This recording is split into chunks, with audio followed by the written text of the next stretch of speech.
Hello mga tropa, and welcome po sa Tropa Tons. Meron ka bang diamond? Sigurado ka ba na tunay ito at hindi fake? Narito ang ilang paraan upang malaman kung ang isang diamante ay totoo o peke. Ang ilan sa mga pagsusuring ito ay maaari mong gawin sa bahay gamit ang ilang simpleng kagamitan. Ang iba naman ay nangangailangan ng propesyonal na kagamitan o karunungan ng isang mag-aalahas. Marami sa mga pagsusuring ito ay hindi 100% na accurate.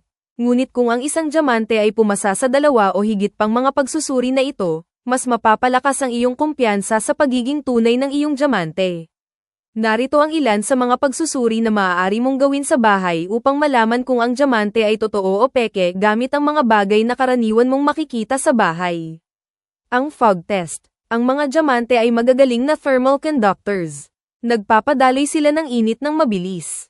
Kung hihipan mo ang diamante na parang nagfa-fog ka ng bintana, ang fog ay agad na mawawala sa isang tunay na diamante.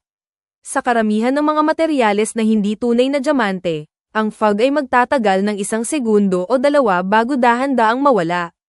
Ang water test. Ang mga tunay na diamante ay napakabigat at lulubog sa tubig. Para sa pagsusuring ito, kailangan mo lamang ng 1 baso ng tubig. Punuin ng tubig ang 1 baso at ihulog ang bato sa baso. Kung hindi ito lulubog, tiyak na peke ang diamante mo.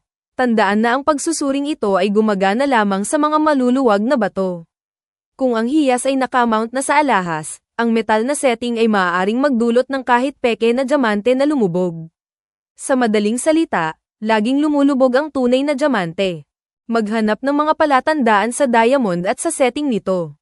Kung ang diamante na gusto mong suriin ay nakaset na sa alahas, ang setting o kahit ang hiyas mismo, ay maaaring magbigay ng mahahalagang palatandaan. Una sa lahat, maraming pekeng diamante ang may mga marka upang tukuyin sila bilang mga replika. Ang cubic zirconia ang pinakamura at pinakakaraniwang kapalit ng diamante. Maraming cubic zirconia na bato ang may ukit na CZ. Dahil sa halaga ng mga diamante, karamihan sa mga mag-aalahas ay gumagamit ng dekalidad na materyales para sa anumang setting. Kabilang dito ang 14K, 18K, o 24K na ginto, o platinum. Ang singsing mismo ay maaaring tukuyin ang uri ng ginamit na ginto. Ang mga numero tulad ng 770 o 970 ay maaaring magpahiwatig ng ginto o platinum din. Ang ultraviolet light test. Kung mayroong ultraviolet light, maaari itong magbigay ng ilang palatandaan kung tunay o peke ang diamante mo. Marami, ngunit hindi lahat, na tunay na diamante ay nagiging asul sa ilalim ng UV light. Kung makakakita ka ng asul na liwanag, ibig sabihin ay tunay ang diamante mo. Kung wala, hindi ito nagpapatunay na peke ang diamante mo. Kinakailangan pa ang karagdagang pagsusuri. Ang shatter test. Ang diamante ay isa sa mga pinakamatibay na materyal sa mundo. Bahagi ng lakas ng isang tunay na diamante ay ang kakayahang magtagal sa napakataas na temperatura at sa mabilis na pagbabago ng temperatura nang hindi ito nasisira. Ang ilang mga materyal na hindi tunay na diamante ay magpuputol kung ilalantad mo muna sila sa napakataas na init pagkatapos, agad-agad, sa malamig na tubig. Kung sakaling nakabasag ka ng baso pagkatapos alisin mula sa dishwasher o oven at pagkatapos ay naglagay ng malamig na likido dito, alam mo na ang epekto. Maaari mong painitin ang bato gamit ang lighter o torch ng halos 1 minuto at pagkatapos ay isawsaw ito agad sa malamig na tubig. Mag-ingat, gumamit ng gloves at proteksyon sa mata para dito. Ang tunay na diamante ay hindi masisira sa pagsusuring ito. Ang ibang mga materyal ay maaaring mag-crack o mag-shatter. Maliwanag na gawin lamang ang pagsusuring ito kung hindi mo alintana na masira ang bato kung sakaling ito ay maging peke. Ang refractivity test. Ang kinang ng isang diamante ay bunga ng refractivity ng isang cut na diamante ang paraan nito ng pagre-reflect ng liwanag. Ang pagsusuring ito ay gagana lamang kung may maluwag kang bato, dahil kailangan mong makita ang bato mula itaas pababa.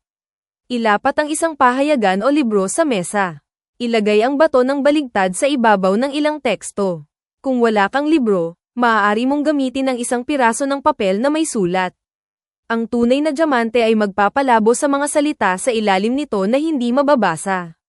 Sa kabilang banda, maaari mong malinaw na mabasa ang mga salita sa ilalim ng pekeng diamante dahil ang liwanag ay dumadaan ng diretso dito sa halip na yumukod at mag-reflect sa iba't ibang direksyon. So mga tropa, Sana po may bagong kayong natutunan sa ating video. If you like the video, kindly like, share and subscribe po sa Tropa Toons, and turn on the notification bell para lagi kang updated sa mga bagong kaalaman. Once again, maraming salamat po sa panunood sa Tropa Toons, and see you sa aming mga future uploads. Hanggang sa muli mga tropa!